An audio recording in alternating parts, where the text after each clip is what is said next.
tell Zach's younger than I am. You see how he hopped on that stage? Hello, everyone, and welcome to today's program at the Commonwealth Club. I'm Fred Blackwell, CEO at the San Francisco Foundation and the moderator for tonight's program.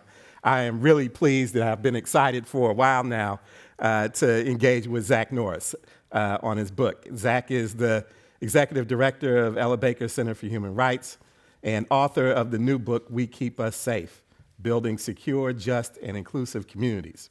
As the effect of aggressive policing and mass incarceration harm historically marginalized communities and tears them apart, Zach's book asks the question, how do we define safety? Community leader and lawyer, Zach believes that in a radical way to shift the conversation about public safety away from fear and punishment to growth and support and systems for families and communities. In order to truly be safe, Zach basically argues that we have to dismantle the mentality of us versus them and bridge our divides. In his new book, We Keep Us Safe, the book is really a blueprint of how to hold people accountable while still holding them in community. The result reinstates full humanity and agency for everyone who has been dehumanized and traumatized so that they can participate fully in life and in society and in the fabric of our democracy. Zach makes the case that directing resources to healthcare, housing, education, and living wage jobs results in the kind of stability and well-being and real safety that we think all of our communities want. Please help me welcome Zach Norris.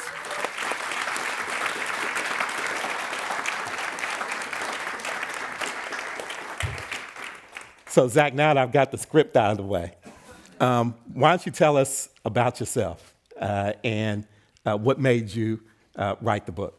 Well, first of all, I want to acknowledge my brother, my aunt and uncle, my brother's wife, Victoria, people who knew me before I knew myself. I saw Maisha Everhart in the audience also, who's known me since like third grade. So I can't tell no lies, I guess. What I wanted to do, if it's all right with you, Fred, is actually read a story that I think tells a little bit about myself as well, and also will help just kind of situate the conversation that we're having today. And first, just want to appreciate each and every one of you for being here. There are folks who I haven't known quite that long, but have had an opportunity to get to know. So just really appreciate each and every one of you for being here.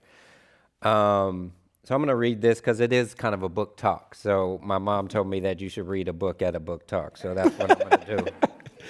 1823, month unknown. A 7-year-old boy stood on the auction block in Richmond, Virginia. His mother was in the crowd, begging her master not to sell her son. But the boy would fetch a good price. Slaveholders from the Deep South were desperate for slaves since the abolition of the Atlantic slave trade in 1808, and since the cotton gin invented in 1794 had allowed the production of cotton to really take off.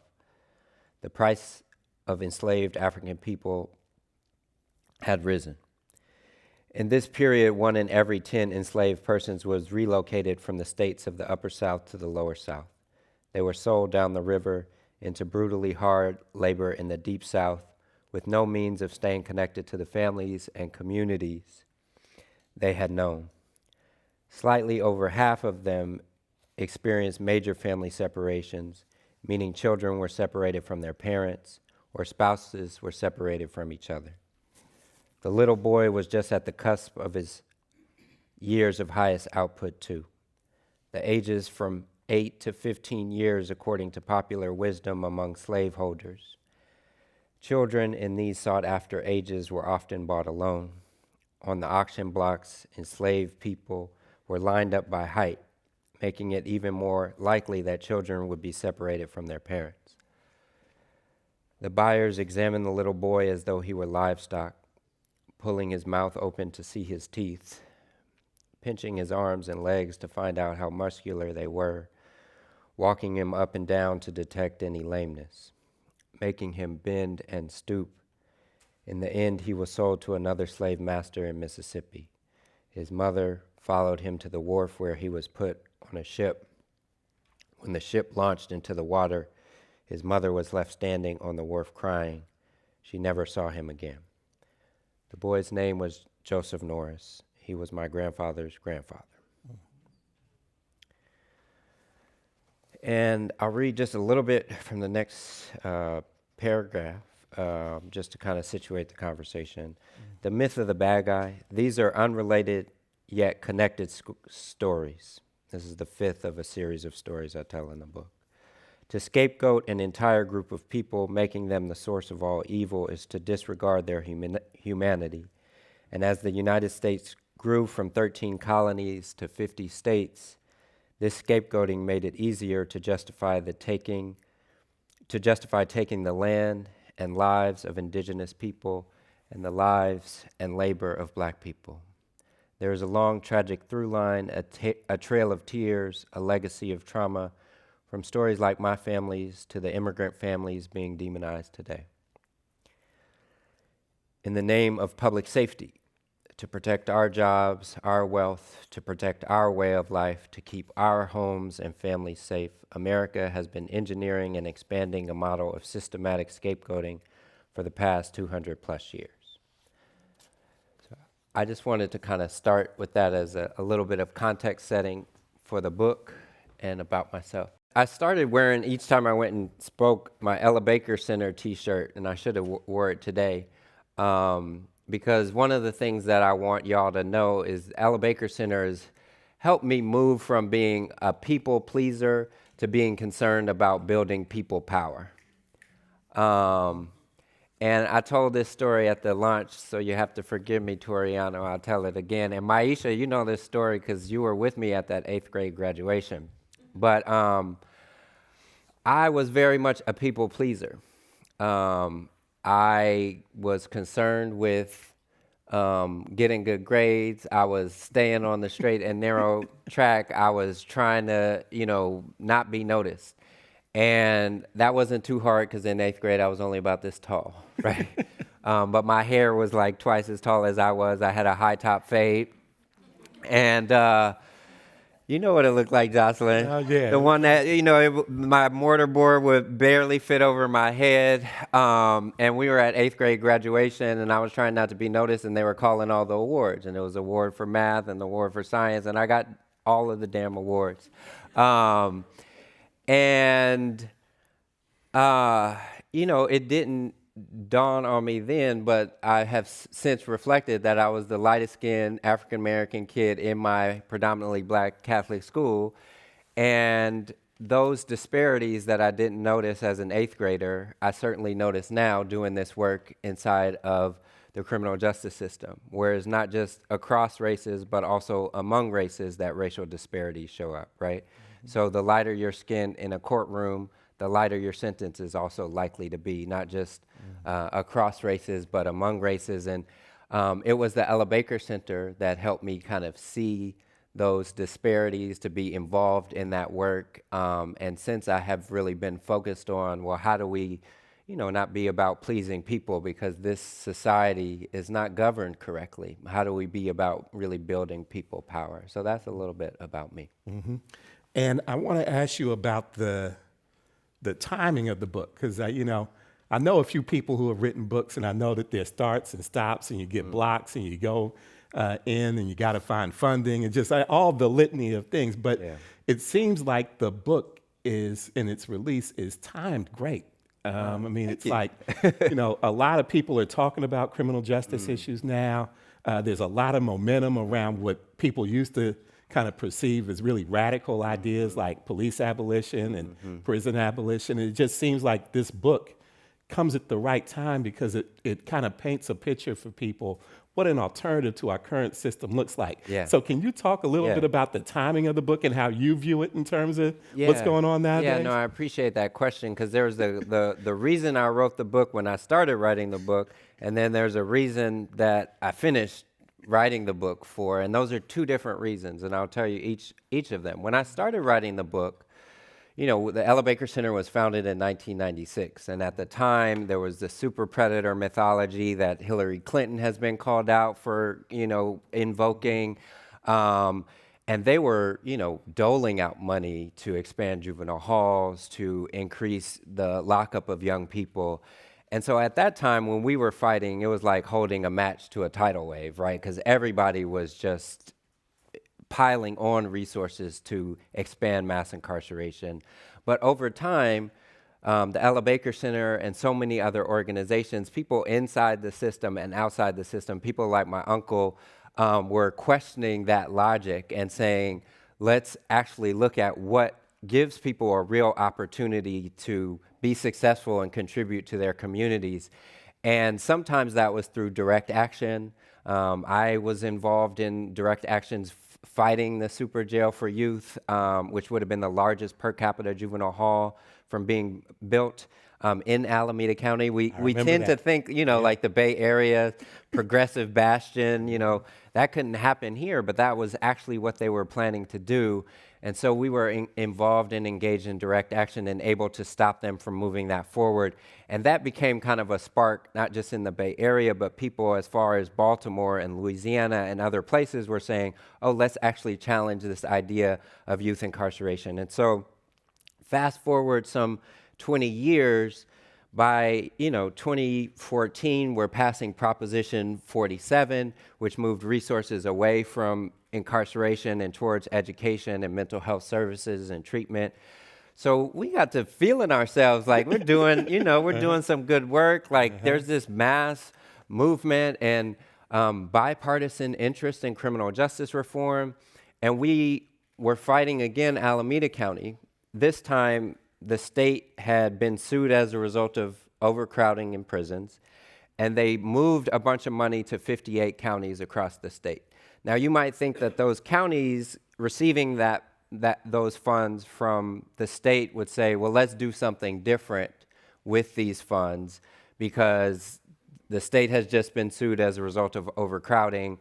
Let's not repeat the same strategies, but that's actually what counties were doing. They were saying, let's give most of the money to the sheriff's department and to probation department rather than investing in community-based solutions. So we basically waged a campaign to get them to move resources away from the sheriff and probation department and to support community-based reentry supports. And but what we found is that those solutions were pretty lackluster. They were saying they were going to do jobs, but they were mostly doing job training. They were saying they were going to support restorative justice, but they weren't actually connecting with real folks who had kind of traction in the community to actually be able to do that work. And so when I wrote the book, it was with the intention of helping to lift up all of the amazing solutions that are in communities across the country, like Restore Oakland. It was with the intention of saying, Michelle Alexander and Newt Gingrich all agree, or as I used to tell it, my uncle who's a former probation officer and my mom who's a teacher all agree that we need, criminal justice reform, but there's not a lot of vision in terms of what replaces mass incarceration. So when I started writing the book, it was really with this intention of saying, there's amazing things happening in communities across the country that need to be lifted up, that people need to see and understand and feel and touch, and that's part of the reason for the book. So there are a number of areas in the book where you kind of make real and tangible things that you kind of feel when you look at the system and how it's operating and some of the things that are driving the system. One of those frameworks that I thought was really powerful was this fear versus care framework. Can you talk a little bit about that and kind of pull it out a little? Yeah, absolutely. So in the book, I talk about moving from a framework of fear to a culture of care, and how do we do that? How do we advance that? And the one example that I'll share is the story of Richmond, California. And Richmond, everybody knows Richmond. It's not far from here. But in 2005, Richmond had one of the highest homicide rates in the entire country. The city had declared a state of emergency. Everybody's up in arms about what to do.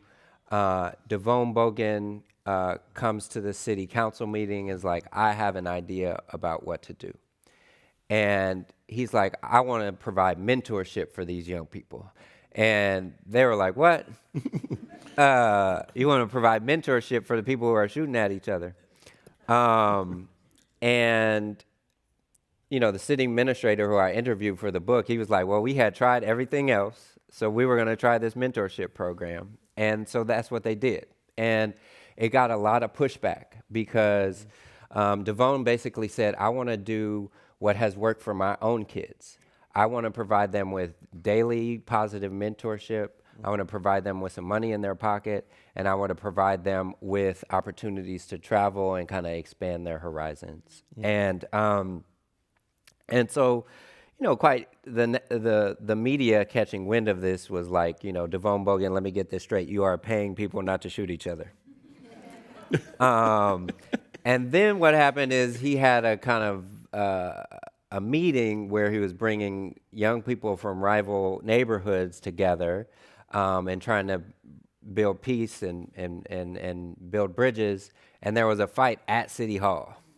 So not only are they like, not only did you not stop the violence, you brought it to City Hall, right? But when they looked at the overall numbers and they started to see, like, you know, what was happening when they didn't just focus on that one incident, because so much of our criminal justice policy, right, is driven by single incidents. That's right. In ways that are tragic. When they looked at the overall framework, when they looked at what was happening across time, they saw that violence in Richmond was down by some 70% over the 8-year period. Well, they didn't see it right away, but at the end of the process, they were able to look back and say, yes, these trends have continued. Violence dropped some 70% in the city of Richmond.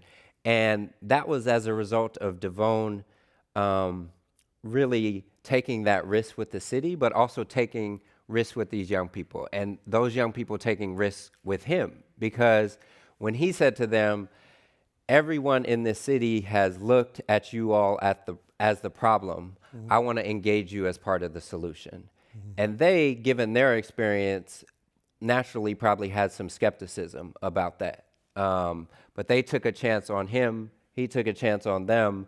And that was meaningful, not just for them, but really for the city of Richmond as a whole, because now, you know, mothers and grandmothers can take their kids to the park, right? Now, you know, shopkeepers can keep their doors open a couple of hours longer, and that really increased the economic vitality of Richmond as a whole and was transformative, again, not just for those young people, but for the city as a whole. So when I talk about moving from a framework of fear to a culture of care, is actually about trying to engage the people who we have historically seen as a problem and who this current president is scapegoating as the problem, to actually seeing all of our community members as part of the solution. And sticking with that, yeah.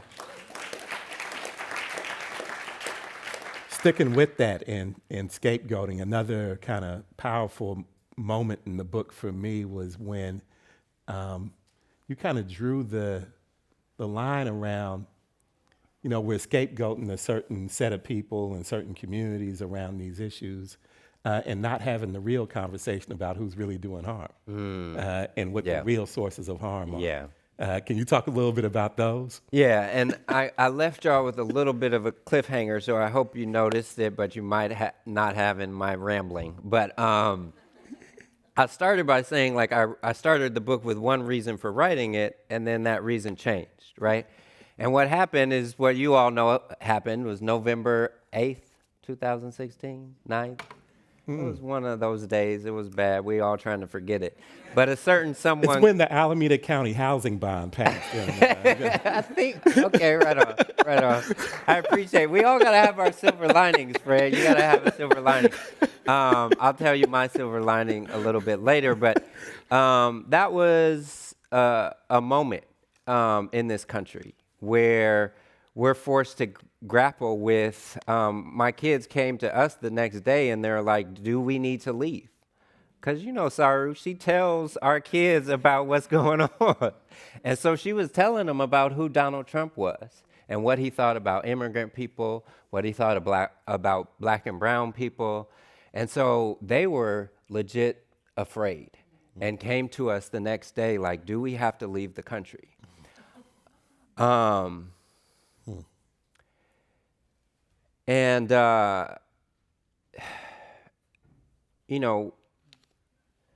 there is, I'm going to come back to your question about crime versus harm, but there is a lie that this country is founded on, and it is the lie of white supremacy. It is the lie of male supremacy. It is a lie that justified rape and murder and theft for years and decades and a couple centuries. And it is an abusive lie, because what do abusers do? They tell you, don't trust those closest to you. Only trust me. They tell you, don't trust your neighbors, right? Don't trust your neighbors around the block. Don't trust your neighbors at the border. Don't trust your neighbors in distant lands, even though those folks want the same things that we do, right? And while they're scapegoating and blaming communities, they are actually hiding the real harms that they are doing as abusers. That's what abusive people do. And unfortunately, our criminal court system really reinforces a lot of those dynamics. It reinforces those dynamics by focusing on crime rather than harm. And crime, when the police are sent out,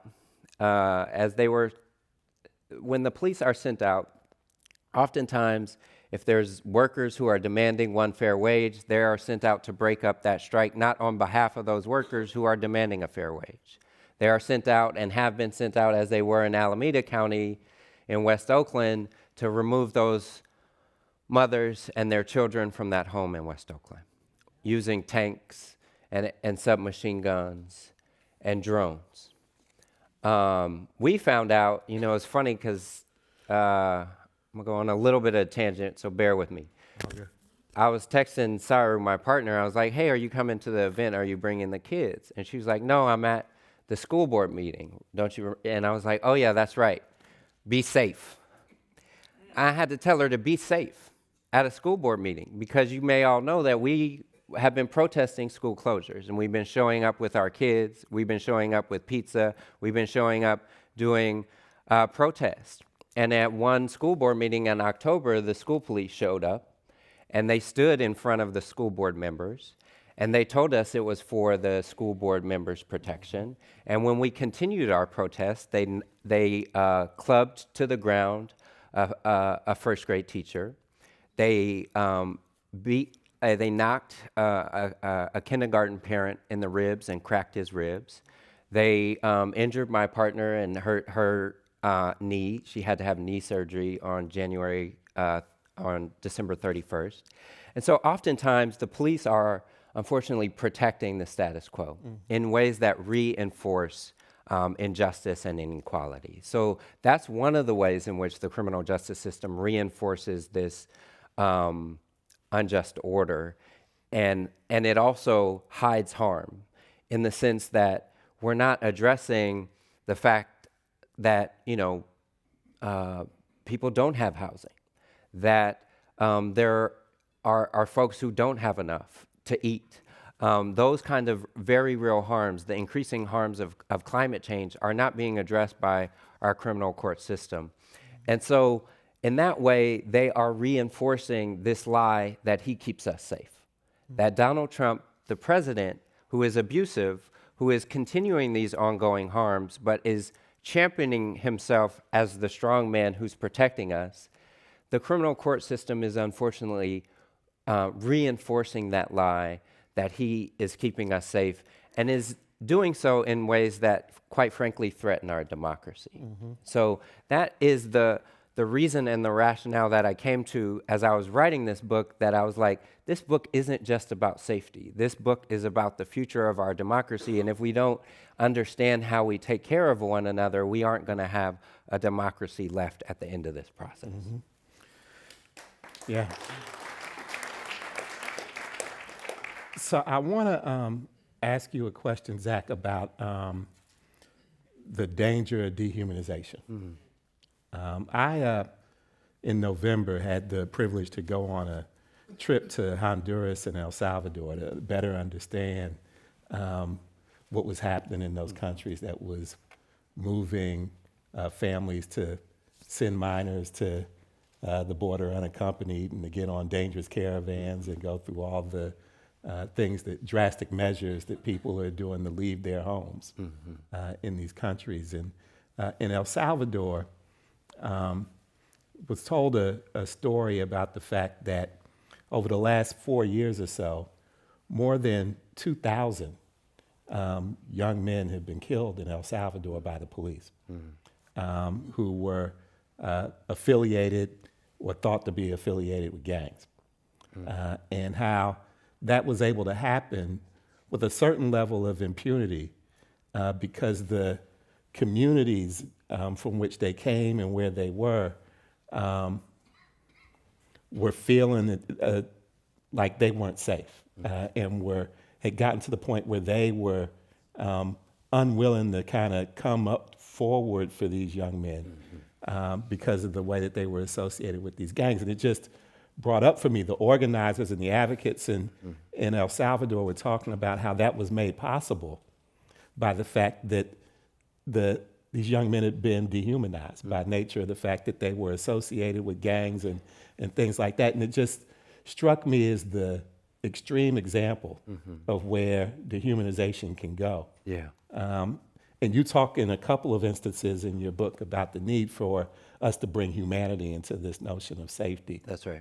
And justice. Can you talk a little bit more about that concept and why it's dangerous for us to dehumanize? Yeah. I mean, I think it is self-evident, but, you know, dehumanization is a core problem in terms of our country's history and has continued. As Brian Stevenson says, you know, slavery didn't end, it evolved. And what I want to lead with is some positive news, which is that dehumanization can be overcome. When we started a campaign, and I remember talking to you, Uncle, when we were talking about the California Youth Authority youth prison system, right? And at a time, there were this idea that those young people were kind of the worst of the worst and that they were incapable of redemption, and this was post the whole super predator mythology. And what we did was try to indirectly combat dehumanization. And if you think about the history of dehumanization, it is isolating individuals from their families, right? Because when you isolate someone from their family or from a community, it's very easy to portray them as a monster and portray them as less than. But what we were able to do is just demonstrate that these young people who are being isolated in youth prisons across the state of California, sometimes for 23 hours a day, for weeks and months on end, that they had folks who cared about them and who were trying desperately to see them. Their mothers, their grandmothers, community members, and we went to the Capitol and we organized those families. We organized formerly incarcerated young people, and we said, you know, these moms are traveling 250 miles on average to see their kids. When they get there, sometimes they're told that they can't visit because they have on pants that look this color, or you know, their kids are on lockdown, so they won't have a visit at all. But I think as legislators started to see those families and started to understand those stories and some of the hurdles that those folks were going through, it kind of broke down some of their walls. And we didn't start with a demand of like, you need to shut all these youth prisons down necessarily. We started with a demand of like, let families actually see each other. Like, make it easier for families to write letters, because they were really restricting letter writing in. Make it easier for families to be on the phone call, to talk with one another. And we were able to pass that as a first piece of legislation. And then we were able to follow up and continue to push for legislation that resulted in the closure of 5 of 8 youth prisons across the state of California. And the part I want you to clap for is that happened, which was dope and is a human rights victory, but also the fact that youth crime continued to decline during that same period. So this wasn't just a victory for human rights, it was also a victory for public safety. And yes, thank you. And I think that's the part that gets lost in dehumanization, right? Is that these are folks who could be assets to the community. And sometimes we just have to take the story back far enough.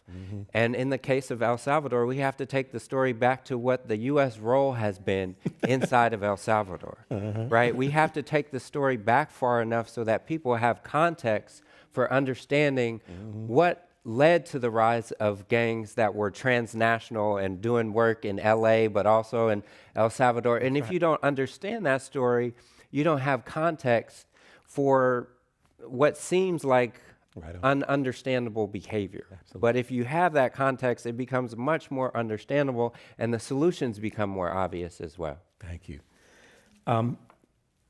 You and I both grew up in Oakland. This question is about San Francisco, but it could easily apply to Oakland or Detroit or Washington, D.C.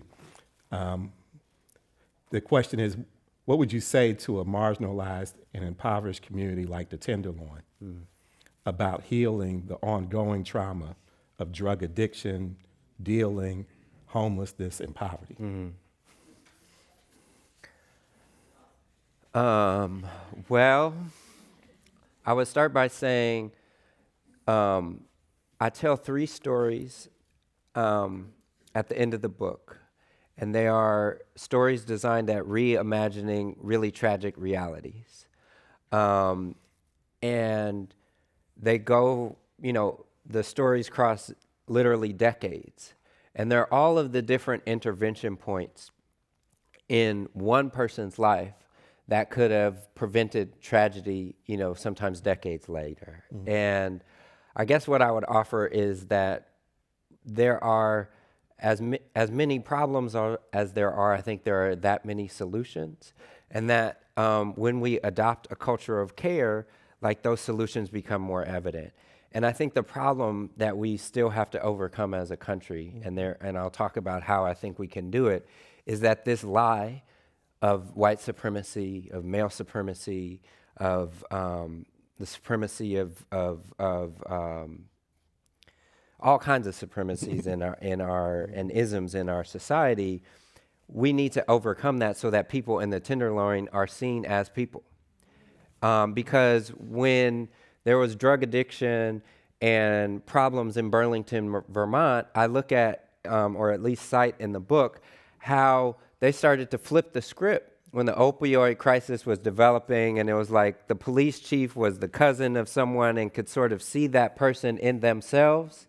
Then all of a sudden, all of the remedies and all of the, it wasn't lock them up anymore. It was like, oh no, I'm gonna go talk to the hospital. There was a police chief who went to the hospital and he was like, no, you're not doing it right. Can you imagine that?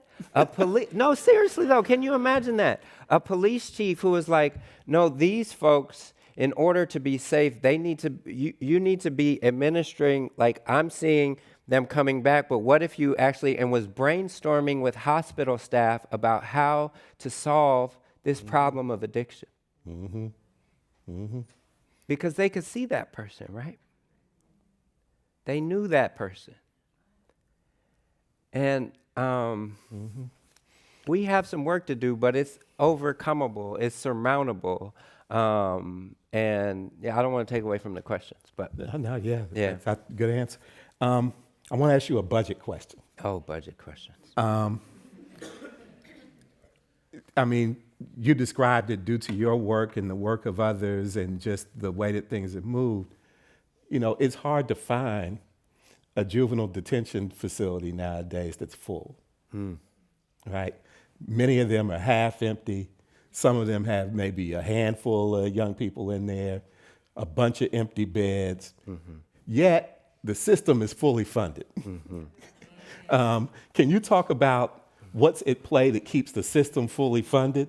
And can you talk about kind of some of the strategies that can maybe starve the beast a little bit and move some of that money to other places? I mean, I think one of the main things is just inertia and the fact that there aren't enough good jobs in our society. And so people are looking at what's available to them. And in a society that is focused on the criminalization of poverty, that is really governed around a framework of fear, the jobs where you can get a pension, the jobs when you have some level of job security where you can retire are disproportionately falling towards law enforcement. And that's the sign of in my mind of a not healthy government.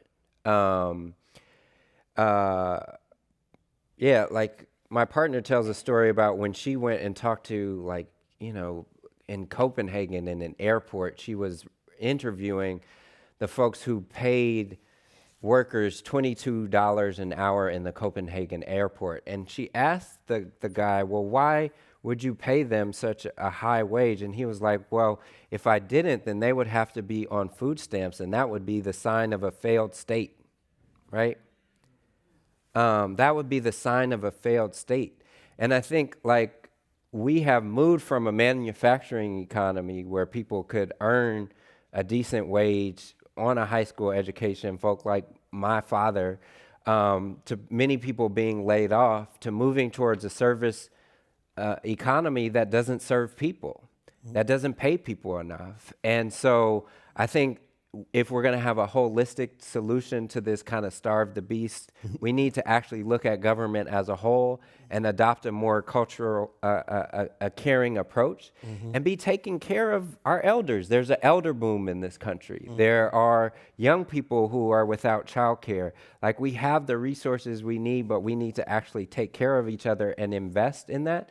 And I think that is helpful for law enforcement, because we don't need police officers responding to mental health crisis. We need mental health workers responding to mental health crisis. We don't need police officers responding to school discipline. We need teachers trained and supported and having counselors in their classroom. And so I think if we start to see it not as a problem of just law enforcement, but a problem as our society as a whole, then we can involve and invoke and see more law enforcement partners. But it is going to take some time, because some people are still stuck on this idea that they're the only ones that can help those young people. And I know, because there are some folks in our county, in Alameda County, who are like, we need to build this new probation camp because young people need housing, they need education, they need employment opportunities. I'm like, all of those things are true, and they shouldn't have to go through a cage to get those things. Right. Thank you. In the book, you, as I said before, kind of lay out, I think, some really great frameworks. But before you do that, in almost every chapter, you tell stories.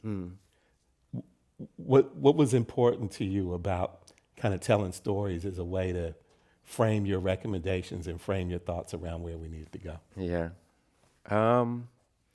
I find them more interesting, and I hope that you all do too.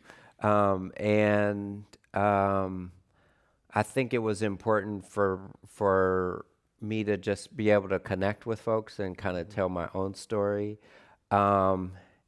And doing this work, that there are a lot of very tragic stories, and I wanted to kind of do a little bit of choose your own adventure. I don't know if folks remember that, if you're the right age demographic, but it was if you want to, jump over the snake, turn to page 68. If you want to try to fight the snake, turn to page 26.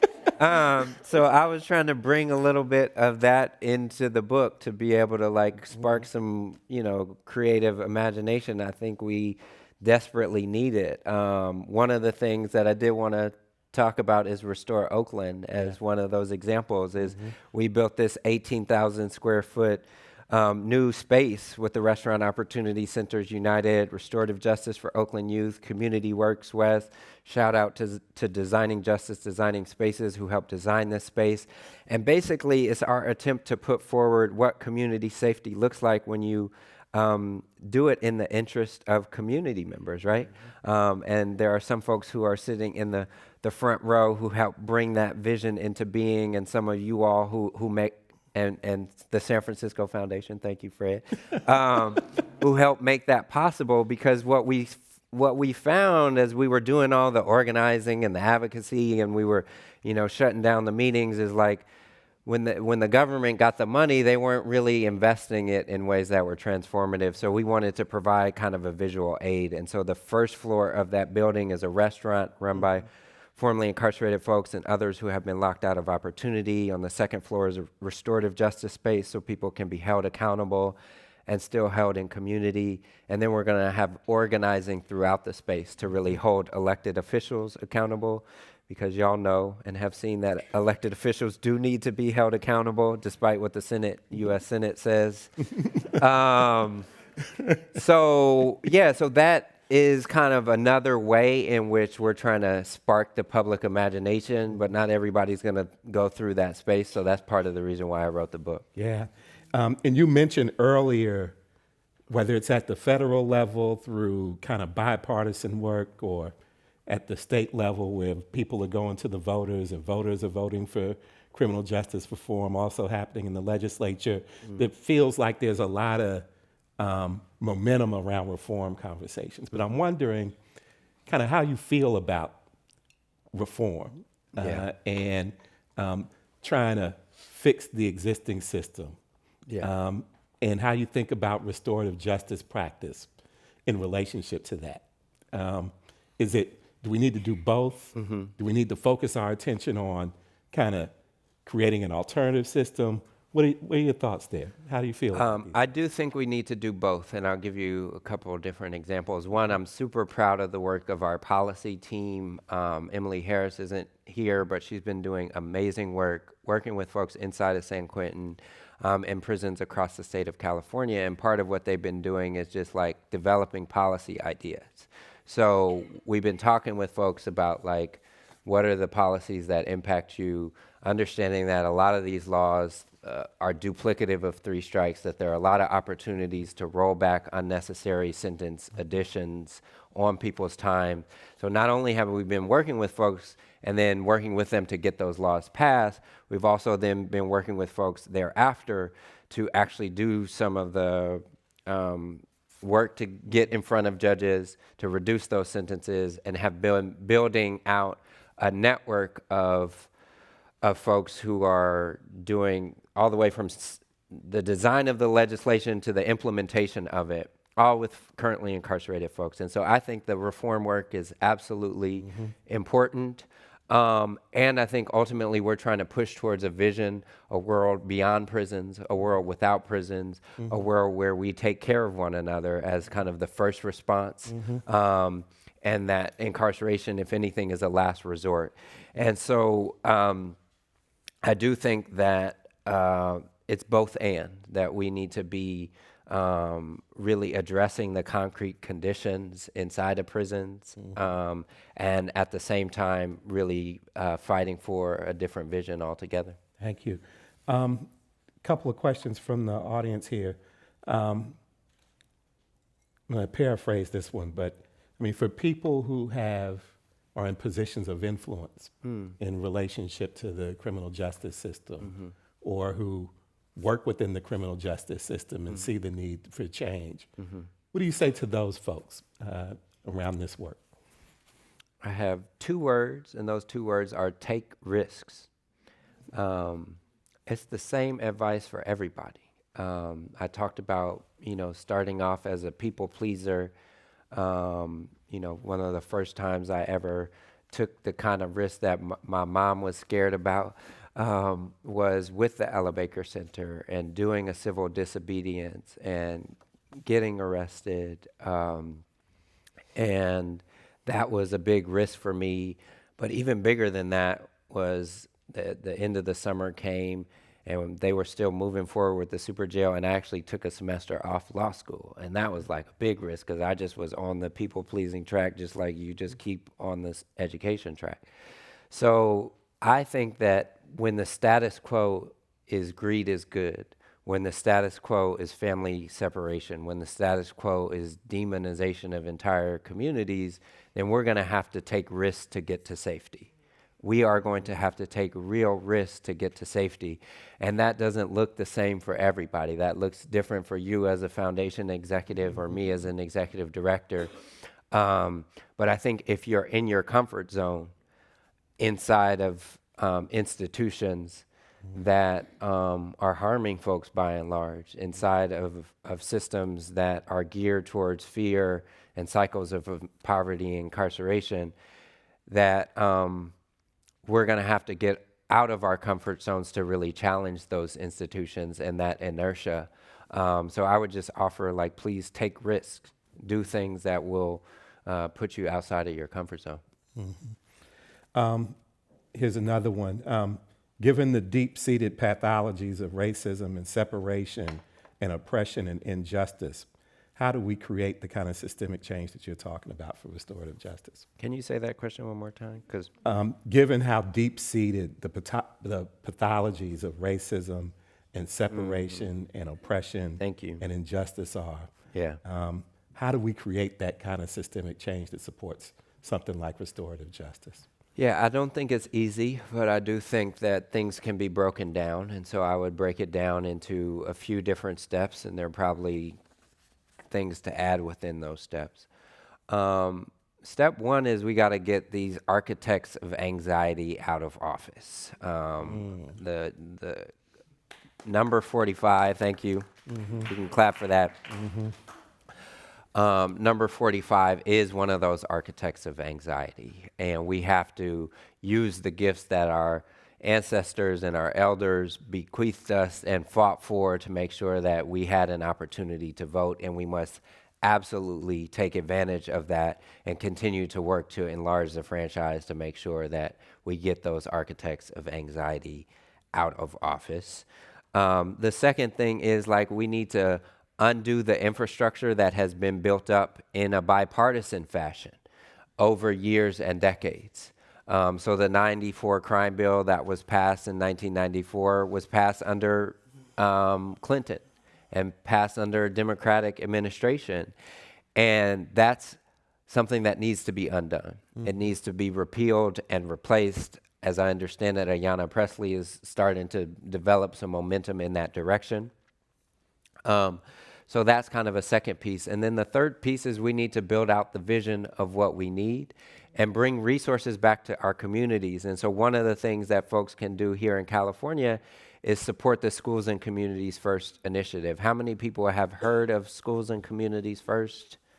Okay, it's a little bit hard to see, y'all. So the Schools and Communities First initiative would reverse decades of resource misallocation, right? I was born in 1977, 1978 is when Prop 13 passed and decimated California's tax base. And that's the same time that the prison guard union started going around from city to city, town to town, saying, we have something to bring resources to your community. We have something that will bring infrastructure to your community. If you locate your prison here, we'll be able to bring plumbing and jobs. And literally, that was the sales pitch. And from 1980 to 2000, we built 20 new prisons and just one new university, right? So the Schools and Communities First initiative would say, no corporations, you can't just continue to not pay your taxes. You have to pay taxes in the state of California. And those taxes are going to go to support schools and communities to make sure that we have healthy and safe communities. And so it's not a one-size-fits-all solution. It's not an easy solution. But I think that if we tell the stories of who our families are, if we get rid of these architects of anxiety, if we decrease the infrastructure they have to continue to cycle people in and out of poverty and incarceration, and if we bring resources back to our communities, then we can actually overcome that legacy of slavery and genocide and all of those things that are still present with us today.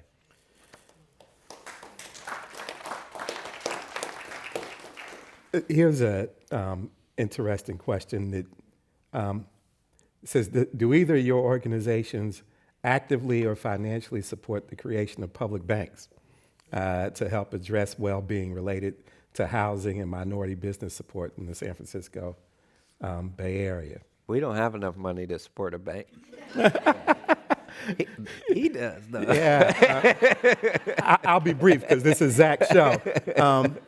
We've been following closely the legislation in Sacramento that was introduced by David Chu that was enabling for public banks, and I think we're very interested in convening folks to see if there's the appetite for a movement to establish one in the Bay Area. I think having an alternative to the shareholder-serving financial system that we have now is actually really important towards having a system that has more public accountability. So yeah, hopefully we'll be more into it. I underestimated. I see Amaka over there, so she'd be mad at me if I didn't mention.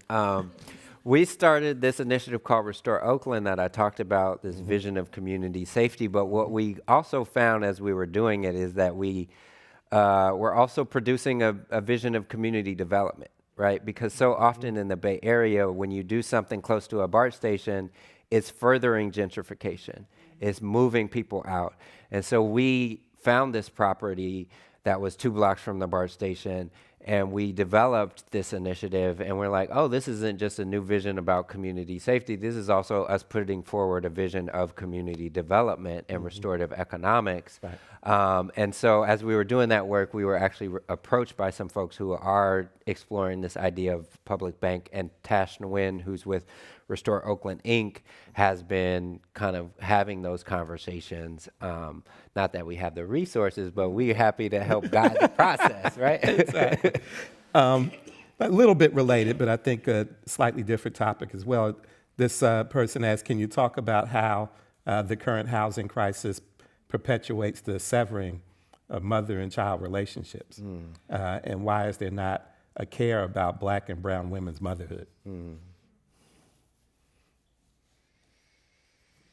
Yeah, I'm mindful of being in San Francisco, and I feel like our family has been kind of dispersed around the Bay Area. I don't know if you would agree, Aunt Carolyn and Uncle Bernard. I'm looking at my family, but I feel like when we go to a picnic in Antioch, and folks are having a picnic that is almost exclusively Black folks from a particular neighborhood in San Francisco, I'm like, this is not okay, and this is not right. And some of what we've been doing with Restore Oakland is trying to create kind of a stance against gentrification in East Oakland, which feels like kind of one of the last strongholds for Black people in Oakland, period. And so I don't know that I have an answer to that question. I mean, I don't know if there's opportunity to have some dialogue with the audience, but I would love if that's possible. I don't know if Commonwealth Club does that, or if that's like not appropriate or whatever, but because yes, sister, can you please stand up and tell them about the work that you do? I'm having a hard time seeing, but I'm going to use my moderator privilege. Can you time for change? Yes, please. Have been formerly homeless, but I also built affordable housing for women and children. And I came to this Bay Area 2 years ago. I opened up my first housing program in the city of Hayward. I already reunified 1 child. My total was 298 kids out of foster care back with their mothers, using housing as a platform. So I'm here in the city of Oakland. I already found land to build 23 units. So my mind says, how could I have just got here, only been here 2 years, and I already see land that could be developed, but nobody's doing it. And that's why God made me a developer. Thank you. Yeah. His sister is from San Bernardino and have been doing amazing work in San Bernardino County and came up here and has just been changing the game. So there are like really amazing stories that we should be lifting up. And I want to lift up the work of Ace and Carol Fife and folks who have been doing amazing work, really lifting up housing as a human right, and now are doing, just continuing to do amazing work. So, just shout out to Carol Fife, to Ace, and all of that work. Yeah, and on this topic, we were in the green room and we were talking about the conversation you had with Davey D. And he kind of asked the question about, like, for these kind of folks who are housing predators and inflicting harm in that way, do they deserve some kind of restorative justice? And I guess I would ask the question in a little bit of a different way, which is, you talked about the architects of fear, and you talked about the real kind of sources of harm. Do the people in the institutions behind all of that stuff, are they candidates for restorative justice practice? I think so, absolutely, but I think that people tend to understand restorative justice in ways that are limited, as just a person and a person kind of situation. And when you do restorative justice with powerful people, it can't just be a person and a person kind of situation. It actually has to be appropriate for that situation. And so, like when they did Truth and Reconciliation in South Africa, it was through a tribunal. It was through, really having a community of people speak to the harm that folks have caused. And there were still challenges in terms of that process in South Africa that I won't go into now, but suffice to say, yes, but you have to do it in a way that allows, real accountability to happen. So just a kind of more micro example is like if there's a restaurateur and that owner is harassing women inside of his restaurant and doing harmful things, like there has to be a community-centered process where you're developing an accountability plan that holds that person with power accountable in ways that maybe means that they don't continue to run that restaurant, that they have consequences that are appropriate to their station and doesn't put them in that same situation to be continuing that harm, but still holds them in community and creates an opportunity for there to be lessons learned from that. Yeah. And Zach, what are you exposed to nowadays that puts wind in your sails and gives you hope? Well, definitely my kids. One of the coolest things that happened at the book launch was while I was doing this book talk, my first ever book talk, my daughters Akila and Lena had gotten a piece of construction paper and they had found some stickers and they were going around the room, and some of y'all might have signed the card, so if you did, I appreciate it, but they were like having people sign this card for me and just saying, thank you and keep doing what you're doing. And that was just like amazing. That was just a beautiful thing. And then, also some hip hop, some artists who I won't name, who some of the lyrics I have to just like let go by me, but still get me, prepared to be in this fight and to continue to have energy. Yeah. Cool. And so I believe that people like you and others who are kind of deeply engaged in this work, being responsive to the issues that are bubbling up in community and fighting for justice from the front line are heroes. Can you describe what your superpower is? Yeah, right. No. No. I really reject the question. That's why I should have brought the T-shirt. So our T-shirt at the top, it says Ella Baker, and it has a picture of Ella Baker, and it says, "She led, so can you."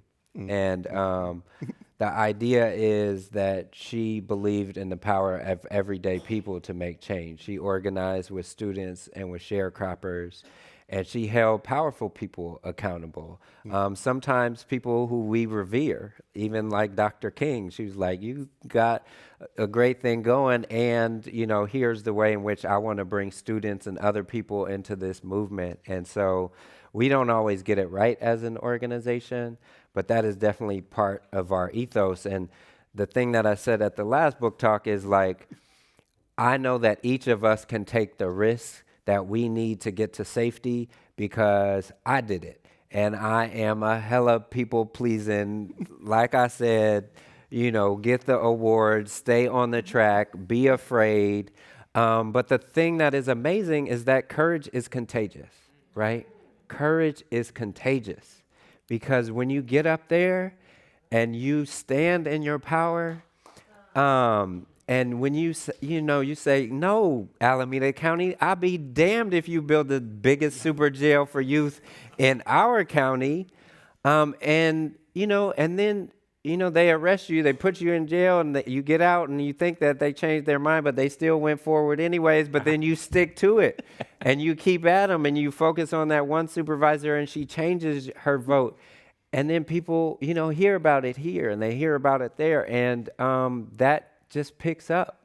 And so one of the things that I know is that in this moment of fear with this president that we have, like people might be feeling like, oh, we can't do it. But think about 1996. Think about Pete Wilson as the governor of California. Think about the lies and the misinformation that he was spreading and the propositions that were coming down year after year after year and the prisons that were being built year after year after year. And what a sea change we've had in this state. And that's not to say that everything is perfect, because it certainly isn't.